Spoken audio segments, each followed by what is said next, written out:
Hi guys, my name is Stephanie, and I am just going to kind of do an informal vlog of my experience with Victoza. Victoza is also marketed as Saxenda, so if you're wondering why does it say Saxenda, and I'm talking about Victoza, Saxenda is marketed specifically towards weight loss patients, and Victoza is marketed specifically towards people with type 2 diabetes and is from time to time used for people with thyroid issues, polycystic ovarian syndrome, or just people who may struggle with some form of insulin resistance, like a metabolic syndrome.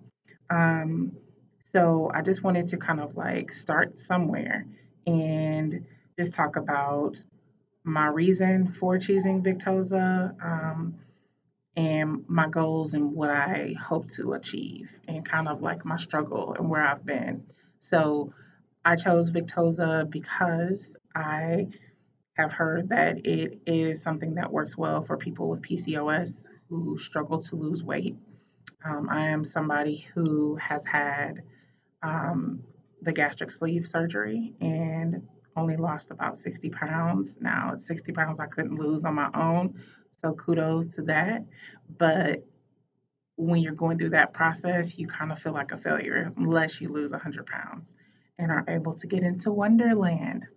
So here I am revisiting this whole situation. It's a little bit disheartening because you feel like now you can only eat, this much or whatever, and you're still not losing the weight and you're making healthy choices and you're not doing a lot of the things that you used to do as far as your eating is concerned. And you still aren't exactly where you want to get with diet and exercise.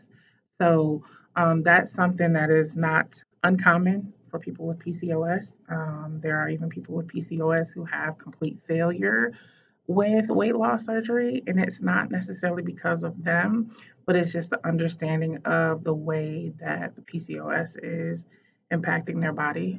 All the hormones that kind of come from the testosterone. I guess they're developed in the pancreas. And so sometimes it's just a matter of knowing the different tests to have your doctor run so you can notify and see where there's an actual issue.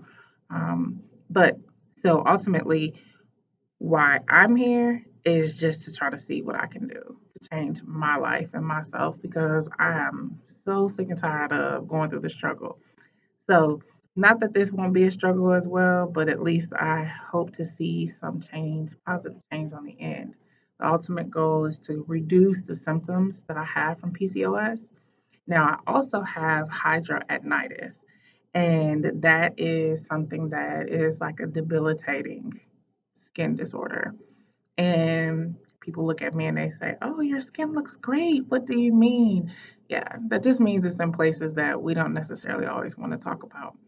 So, um, I know people go through that struggle all the time with that particular illness because it's always diet related. If you something you're eating, you weigh too much. Ultimately, it's base bottom line because your body is producing too many androgens, too much testosterone. So if we can get our weight down to, I don't know, um, I don't want to say necessarily society's normal or the scale's normal because the scale's normal for me would be like 135, and that's just not sexy in Black culture. Sorry. So I'm not interested in that, but I would like to see how close I am able to get um, to feeling normal and having less symptoms and where that can take me. Now, ideally, I would like to probably get down around 200 or less. Between 185 and 200 is my personal goal. And we can kind of go from there. So it is day one, week one. I have my Victoza pen. All that I do is you titrate your medicine here, you turn into whatever your doctor recommended that you use. There sometimes they try to start you at a scaled up. They start you low and scale you up. I'll tell you exactly what she provided for me to use or recommended for me to use down below. And then I'm also taking a 750 milligram of metformin. So study has shown that those two things coupled together for people with PCOS um, have really shown some positive turnaround. And this seems to be fairly simple. So, first time I used it, I turned it to whatever it needed to be. I took the top off. I added the needle, took the paper off, added the needle, pulled the plastic off, and injected it into my skin. Now, I did inject it into my stomach. They recommend that you inject it into a more um, fatty area. But they do say to inject it at a 45-degree angle as opposed to a 90-degree angle. I don't know if that has to do with bruising or if it just has to do with the way that the medicine feels when it goes in, but I don't know. No big deal. I'll just try to follow the rules. So this is where we are. I'll be back next week. Hopefully, we can keep some consistency because there's a lot of people who have started and never finished, and we're kind of like left hanging. So hopefully we can kind of see where this goes over the period of the next 5 to 6 months. I would love to be able to see some positive changes within myself and offer you guys some good feedback so that you can do something or make some decisions on what you want to do about your current situation. Anything I can do to help you guys, I would be happy to do that. That's just who I am. It's something I wish somebody would have told me about a long time ago. So, thank you for listening.